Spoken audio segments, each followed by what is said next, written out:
Hello friends, myself Dr. Rushikesh Ved, one of the highest degree holder of Gujarat and director of Pratima Education as well as TEDx speaker. मैं आज आपको यहाँ पे non trading concern non trading organisation उसका एक जो सम समझाने जा रहा हूँ वैसा सम एग्जाम में आने की प्रोबेबिलिटी 500% है। और जब भी 500% बोला मैं कभी गलत नहीं हुआ हूँ। यानी इस सम में मैं सारे पॉइंट्स कवर कर लूंगा, तो इसके बाहर का ना कुछ आपको दिख सकता है ना कुछ आएगा। तो ये पूरा सम ध्यान से समझना है और एग्जाम के जो अगले आवर्स होते हैं उस पर पूरा रिफर करके जाना है। Definitely you will get full marks. तो यहाँ पे आपको दिख रहा है कि इनकम एंड एक्सपेंडिचर अकाउंट बनाने को बोला है हमें। यहाँ पे आपको दिख रहा होगा इनकम एंड एक्सपेंडिचर अकाउंट हम लोग बनाएंगे और बैलेंस शीट पूछी गई है। तो हमें जो डेटा दिया है यहाँ पे वो 2019 का दिया है। बैलेंस शीट भी हमें करंट ईयर की बनानी है। 2018 हमें लास्ट ईयर का डेटा भी दिया है। तो यहाँ पे हम लोग opening balance sheet as well as income and expenditure account as well as हम लोग क्लोजिंग बैलेंस शीट सब कुछ यहाँ पे बनाएंगे। तो first of all we have started with our, यहाँ पे मैं बना लेता हूँ ओपनिंग बैलेंस शीट बिकॉज हमें जगह काफी चाहिए। तो ये opening balance sheet as on 31st, यहाँ पे हम लोग लिख लेते हैं एज ऑन 31st/3/2018। ये रहा आपके पास डेट है यहाँ पे 31st/12/2018।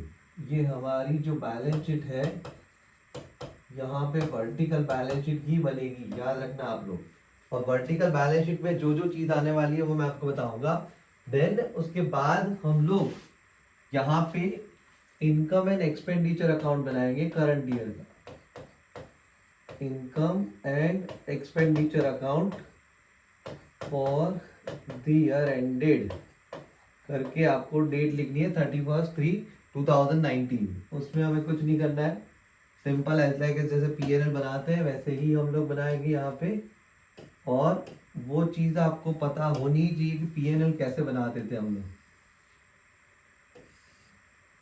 तो जस्ट पीएनएल की तरह मैं यहाँ पे ड्रॉ कर रहा हूँ और कुछ नहीं कर रहा मैं। और ये ड्रॉ कर दिया है मैंने कंप्लीटली। अब मुझे इसमें थोड़ी जगह भी ज़्यादा चाहिए तो मैंने जगह भी ले ली है। अब मुझे बनाना है लास्ट अपनी जो बैलेंस शीट है, फाइनल बैलेंस शीट। तो वो फाइनल बैलेंस शीट मैं कहाँ पे बनाऊंगा, वो मैं यहाँ बना लेता हूँ बैलेंस शीट। बट वो भी हमें वर्टिकल बनानी होगी तो हमें जगह चाहिए ज़्यादा। तो उसके लिए यहाँ से ही हम लोग बना लेते हैं इसको वर्टिकल। तो ये छोटा सा कर देते हैं, इसको हम लोग नॉट एन इश्यू।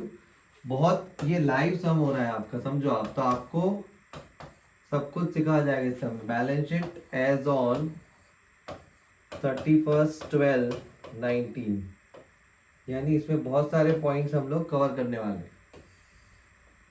अब ये हमारे हो गया अमाउंट, चलो।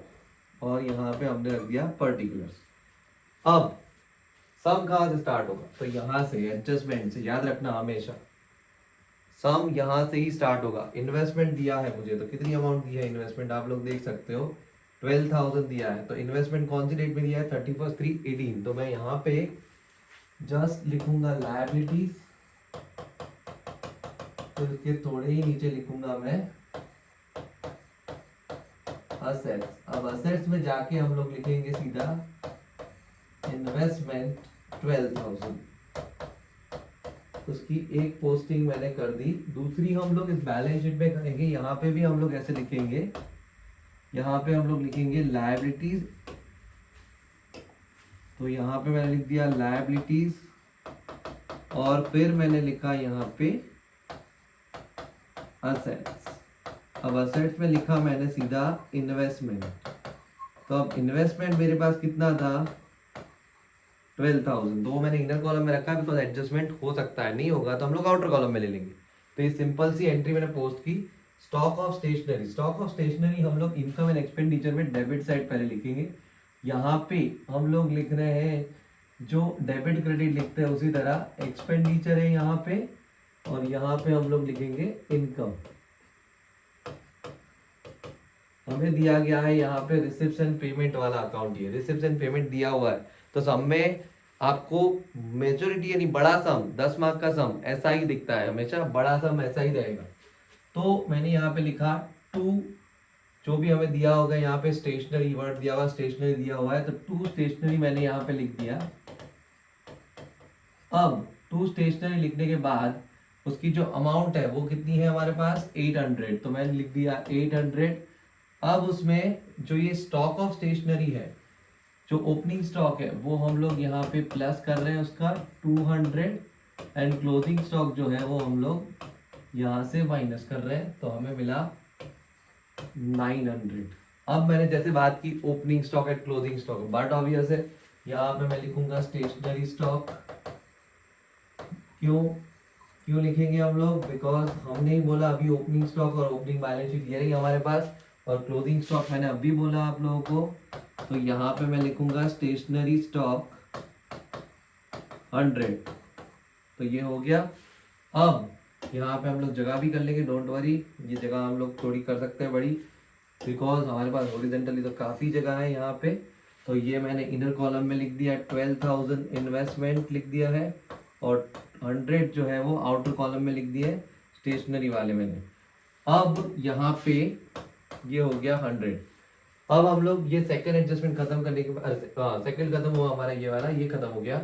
अब उसके बाद आया आउटस्टैंडिंग सब्सक्रिप्शन। आउटस्टैंडिंग सब्सक्रिप्शन क्या है? 2000। तो ये सबसे इंपॉर्टेंट पॉइंट है, पूरे चैप्टर का सबसे इंपॉर्टेंट पॉइंट जो है वो समझाने जा रहा हूँ। यहाँ पे आउटस्टैंडिंग सब्सक्रिप्शन में हम लोग पहले लिखेंगे इनकम में बाय सब्सक्रिप्शन। अब हमारे पास जो सब्सक्रिप्शन की अमाउंट है वो कितनी है वो हमें देखना है। तो सब्सक्रिप्शन की जो टोटल अमाउंट हमें रिसिप्ट साइड ही दी होगी, सो दैट अमाउंट इज 58,000। तो मैंने इनर कॉलम में लिख दिया 58,000। अब उसमें जो ये आउटस्टैंडिंग सब्सक्रिप्शन है, तो याद रखना मैं रूल लिख रहा हूँ यहाँ पे, आप लोगों को समझ आए, इसलिए आउटस्टैंडिंग करंट ईयर हमेशा प्लस, आउटस्टैंडिंग लास्ट ईयर का होगा LY तो हमेशा माइनस। इसी तरह प्रीपेड या एडवांस कुछ भी वर्ड दिया हो तो उसमें करंट ईयर का जो है वो माइनस रहेगा, और इसमें यही वर्ड दिया हो लास्ट ईयर का तो हमेशा प्लस रहेगा। इसके ऊपर ये पूरा चैप्टर डिपेंड करता है। तो यहाँ पे आउटस्टैंडिंग लास्ट ईयर का है, तो मैंने आउटस्टैंडिंग लास्ट ईयर क्या लिखा है यहाँ पे दिख सकता है आपको, माइनस किया हुआ है। तो मैं यहाँ पे आउटस्टैंडिंग LY जो है 2000 मैंने माइनस कर दिया। उसके बाद यहाँ कुछ नहीं दिया। अब ये आउटस्टैंडिंग जो लास्ट ईयर है तो वो मेरे लिए असेट्स या लायबिलिटी, मुझे सब्सक्रिप्शन लेना था, मुझे मिला नहीं, तो वो मेरी लायबिलिटी तो हो ही नहीं सकती, इनकम नहीं मिली है मुझे, तो वो क्या होगा, असेट्स है। तो आउटस्टैंडिंग सब्सक्रिप्शन में यहाँ पे लिखूंगा सब्सक्रिप्शन 2000 मैंने लिख दिया यहाँ पे। अब उसके बाद हम लोग आगे जाते हैं 2000, देन उसके बाद ये थर्ड खत्म हुआ, सब्सक्रिप्शन रिसीव्ड इन एडवांस। अब ये करंट ईयर का है, तो करंट ईयर का रिसीव्ड इन एडवांस क्या है, माइनस होता है, देख रहा है मैं अभी लिखा हुआ है। तो यहाँ पे रिसीव्ड शॉर्ट में लिखना है आपको, जगह ज्यादा नहीं होती है अकाउंट्स में, तो शॉर्ट वर्ड में ही आपको लिखना होगा इस तरह से, रिसीव्ड एडवांस करके या रिसीव्ड इन एडवांस करके आपको लिखना है 1000। तो आउटर कॉलम में जो अमाउंट जाएगी वो जाएगी 55,000।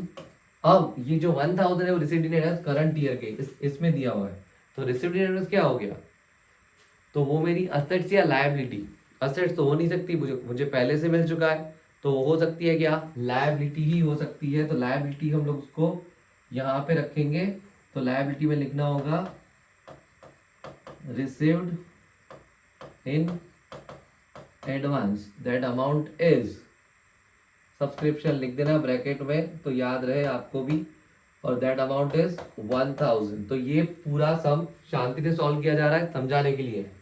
अब आया अनपेड एक्सपेंस, तो मैंने यहाँ पर डेबिट साइड लिख दिया to expense, but obvious expense होगा ही, तो एक्सपेंस ये रहा 40,000, तो इनर कॉलम में 40,000 हमने लिख दिया है। अब उसमें मैंने क्या बताया यहाँ पे अनपेड, अनपेड यानी क्या, तो अनपेड यानी आउटस्टैंडिंग, ये जो अनपेड है वो हम लोग आउटस्टैंडिंग के आगे लिख सकते हैं, यानी बाकी, अनपेड यानी बाकी, आउटस्टैंडिंग यानी बाकी। तो अनपेड कौन से ईयर का है, लास्ट ईयर का है 3000 या करंट ईयर का है, तो ये करंट ईयर है हमारा तो 3000 करंट ईयर में दिया हुआ है, तो मैं उसको क्या करूंगा, आउटस्टैंडिंग अनपेड करंट ईयर हम लोग 3000 प्लस करेंगे। यहाँ पे लिखा हुआ है क्लियर क्रिस्टल, आपको दिख रहा है unpaid outstanding current year plus. तो यहाँ पे अनपेड अच्छे से लिख देते हैं हम थोड़ा, क्योंकि मैं यहाँ पे आपको बताना चाहता हूँ कैसे पोस्टिंग होती है। अनपेड और यहाँ पे ब्रैकेट में करंट ईयर। अब ये करंट ईयर की जो अमाउंट है वो है हमारे पास 3000, तो वो मैंने लिख दिया यहाँ पे 3000। अब उसके बाद नीचे अमाउंट दिए 1000, वो प्रीपेड दिए, प्रीपेड लास्ट ईयर का। तो लास्ट ईयर का ये रहा, मैंने प्रीपेड वर्ड लिखा है, लास्ट ईयर वर्ड ये रहा। तो वो क्या होगा, वापस प्लस करेंगे हम लोग, तो प्लस प्रीपेड, वो अमाउंट है 1000। तो दोनों अमाउंट यहाँ प्लस की गई है, याद रखना आप लोग, 44,000। अब इसकी हम लोग सिर्फ दूसरी एंट्री देंगे, हर एक की दूसरी एंट्री देते जाना है। Unpaid, unpaid expense current year का है, यानी देनी एंट्री यहाँ पे है। अब मुझे एक्सपेंस अभी मैंने दिया नहीं है, मैंने पे नहीं किया है, तो वो मेरी क्या हो गई, लायबिलिटी हो गई। तो लायबिलिटी में लिखेंगे हम लोग अनपेड एक्सपेंस, ये अपनी लायबिलिटी होगी, बिकॉज हमें वो पैसा देना है और हमने नहीं दिया है। 3000 यहाँ पे लिख दिया मैंने। अब उसके बाद आया प्रीपेड। प्रीपेड कौन सी ईयर का दिया है, अगले साल का, लास्ट ईयर का दिया हुआ है। तो प्रीपेड लास्ट ईयर का मतलब क्या होगा, आपको सोचना है कि भाई प्रीपेड है और लास्ट ईयर का है हम लोगों को। तो अब उसका आपको यहाँ पे पता चलना चाहिए कि एक एंट्री आप लोगों ने ऑलरेडी डेबिट में दे चुके हो, तो बट ऑब्वियस दूसरी एंट्री भी आप लोग असेट्स में डालोगे तो वो गलत हो जाएगा। आपको यहाँ पे लिखना है प्रीपेड में ही जाएगा वो, यहाँ पे हम लोग लिखेंगे prepaid expense that is called as 1000। उसके बाद हम लोग आगे जाते हैं। प्रीपेड ये लास्ट ईयर का था और हम लोग डेबिट में ये एंट्री दे चुके हैं ऑलरेडी, तो आपको समझ आना चाहिए कि कहाँ पे कौन सी एंट्री होती है। Liabilities called as credit side, asset is debit side. Debit side यानी लेफ्ट साइड होता है और क्रेडिट साइड यानी यहाँ पे लिखा होगा भी है DRNCR। अब उसके बाद इतनी एंट्री पोस्टिंग कर ली। अब लास्ट एडजस्टमेंट बहुत डिफिकल्ट है। Salary is always payable on 7th day of the next month. अब 7th day on the next month का मतलब क्या, उसका मतलब ये हुआ कि हर एक महीने की 7 तारीख को, यानी बहुत डिफिकल्ट है ये समझना आपको, हर एक महीने की 7 तारीख को आपको वो पेमेंट नेक्स्ट मंथ में मिलेगा। तो यहाँ पे क्या हो गया कि भाई जो 200 रुपये यहाँ पे हम कैलकुलेशन करेंगे 2400 के सामने, लेकिन 1/12 से लेके 30/11 तक आपको जो मिल रहा है, तो हर एक महीना यानी एक महीना जो है वो आउटस्टैंडिंग रहता है हमेशा। तो पिछले साल का भी एक आउटस्टैंडिंग रहेगा, इस साल का भी एक आउटस्टैंडिंग रहेगा, because next month of 7th है। तो अब यहाँ पे कैलकुलेशन में हम क्या करेंगे, 2400 इंटू 1/12 करें तो हमें मिल जाएगा 200 रुपये। अब 200 रुपये हमें लास्ट ईयर के आउटस्टैंडिंग में भी देखने हैं और करंट ईयर के आउटस्टैंडिंग में भी जाएंगे। तो किस तरह से इसको लिखेंगे, टू सैलरी, अब उसमें प्लस आउटस्टैंडिंग जो है वो करंट ईयर का लिखेंगे हम लोग। ये पहले मैं सैलरी की अमाउंट लिख देता हूँ, 2400 है। अब थोड़ा इसको हम लोग जगह कर लेते हैं, बिकॉज यहाँ पे जगह बहुत कंस्ट्रेंट हो गई है, तो इसको थोड़ी जगह कर लेते हैं, डोंट वरी, हो जाएगी जगह अभी। तो अब इसको भी मैं थोड़ा अच्छे से कर दूं, ओके। तो अब यहाँ पे हमारे पास जो आया था टोटल दैट इज 900 और ये हमें मिला था 44,000। अब सैलरी हमें दी है 2400, उसमें हम लोग क्या करेंगे, आउटस्टैंडिंग करंट ईयर प्लस करेंगे और आउटस्टैंडिंग लास्ट ईयर माइनस करेंगे। तो आउटर कॉलम में हमें जो अमाउंट मिलेगी 2400। अब आउटस्टैंडिंग जो ये करंट ईयर का है, तो आउटस्टैंडिंग करंट ईयर हमारे लिए क्या हो गई, लायबिलिटी हो गई, सीधी बात है। तो यहाँ पे हम लोग लिख देंगे आउटस्टैंडिंग सैलरी, यहाँ पे ऊपर मैं लिख रहा हूँ 200, अब जगह नहीं रही तो उसके ऊपर जगह हम लोग कर लेंगे कुछ भी करके। अब आउटस्टैंडिंग सैलरी दिया 200 मैंने। अब दूसरी एंट्री कहाँ पे जाएगी, क्योंकि आउटस्टैंडिंग यहाँ पे जो सैलरी है वो हमें, यानी ये आउटस्टैंडिंग सैलरी हमने कहाँ पे डेबिट की है, हम लोगों ने यहाँ पे लेस की हुई है, तो ये एंट्री हम लोगों ने इस साइड दी हुई है ऑलरेडी, आप लोग देख सकते हो। और आउटस्टैंडिंग सैलरी लास्ट ईयर की है ये, तो एडवर्स इफेक्ट में जाएंगे 200। देन उसके बाद आगे जाते हैं हम लोग, यहाँ पे इतना यानी एंट्री पोस्टिंग से खत्म नहीं हुआ सम, अब एडजस्टमेंट खत्म हुआ अभी तक। अब हम लोग स्टार्ट कर रहे हैं एक्सपेंस। एक्सपेंस आ गया, स्टेशनरी आ गया, सैलरी आ गया, बिल्डिंग। तो बिल्डिंग में कुछ नहीं करना है, यहाँ पे हमें लिख देना है करंट ईयर का ही है। सो बिल्डिंग इज 20,000, बिकॉज यहाँ पे कुछ दूसरा दिख नहीं रहा है बिल्डिंग पे। फिर कैश दिया है, तो कैश भी करंट का ही दिया हुआ है हमें, तो कैश भी मैंने लिख दिया 800। उसके बाद हमें क्या दिया है, तो ओपनिंग बैलेंस का कैश बैंक दिया हुआ है, तो मैंने ओपनिंग बैलेंस में कैश बैंक में लिख दिया 3000। उसके बाद सब्सक्रिप्शन आ गया है। इन्वेस्टमेंट, इन्वेस्टमेंट कितने का था, तो 2000 के सेल किया हुआ है, तो मैंने इन्वेस्टमेंट 12,000 लिखा था, माइनस सेल जो मैंने किया है 2000, तो बाहर आउटर कॉलम में 10,000। अब उसका जो लॉस गया है, तो वो लॉस मुझे यहाँ पे डिफाइन करना होगा डेबिट साइड। तो थोड़ी जगह करने के लिए मैं यहाँ पे ये बैलेंस शीट वाला वर्ड निकाल दूंगा, बिकॉज यहाँ पे जगह ज्यादा चाहिए हमें थोड़ी, और आपको दिखाई देना चाहिए। तो यहाँ पे मैं लिखूंगा टू लॉस हमें जो गया है वो गया है 500। कैसे, 2000 माइनस 1500, तो ये आ गया मेरा लॉस। अब 500 लॉस यहाँ पे दिख रहा है ना आपको, 2000 एंड 1500। देन उसके बाद इंटरेस्ट, तो इनकम हुई है, तो बाय इंटरेस्ट ऑन इन्वेस्टमेंट 500। और दूसरी इनकम है entrance fee to be capitalise, पूरा कैपिटलाइज है, तो हम लोग यहाँ लिखेंगे। तो अब यहाँ पे जगह ज्यादा चाहिए हमें, तो उसके लिए मैं क्या करूँगा, तो उसके लिए मैं यहाँ पे लिखूंगा पर्टिकुलर की जगह पर्टिकुलर निकालते हैं हम, और लिखते हैं एंट्रेंस फी। अब ये एंट्रेंस फी का जो पूरा बंच है ना, वो मैं बताने जा रहा हूँ आप लोगों को, ये याद रखना, और इस तरह ही लिखना है, उसमें लायबिलिटी में लिखना है इसको। इसको ऐसे सेट होता है ओपनिंग कैपिटल फंड, फिर उसके बाद आता है प्लस एंट्रेंस की फीस जो है कैपिटल, वो अगर कैपिटलाइज है उतनी ही लिखेंगे हम लोग, जो है हमें दी है यहाँ पे 1000। फिर उसके बाद आता है plus excess of income over excess of income, यानी अगर इनकम ज्यादा है तो प्लस होगा, अगर इनकम कम है तो माइनस होगा, वो आएगा आंसर तब देखेंगे। अब इतना यहाँ पे पोस्टिंग सारी हो चुकी है, सब कुछ अमाउंट मैंने लिख दी है यहाँ पे। अब just we have to calculate, तो कैसे कैलकुलेट करेंगे, यहाँ पे आप लोग देख लो, ये जो टोटल हमें दिया है 12,